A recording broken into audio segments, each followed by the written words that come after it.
So we got the hot air brush. It's like a blow dryer and a brush combined. The remote is right here. So you got a off, cool, low, and high.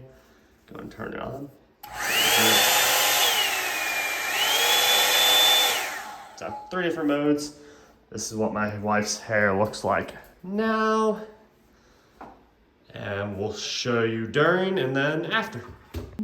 So first you want to section your hair off, and then off to the races you go.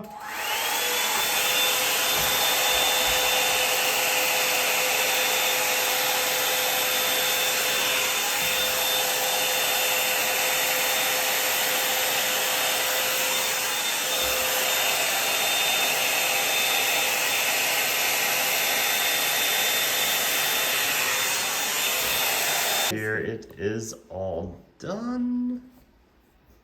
Nice and straight, nice and dry. She said it doesn't get too hot either, so. And this part stays cool, so you can touch it while, doing your hair. Oh, there you go. Stays cool. This is our first time using it, and she said, I would give it a 10 out of 10. I think it did an amazing job. And for the price, you can't beat it.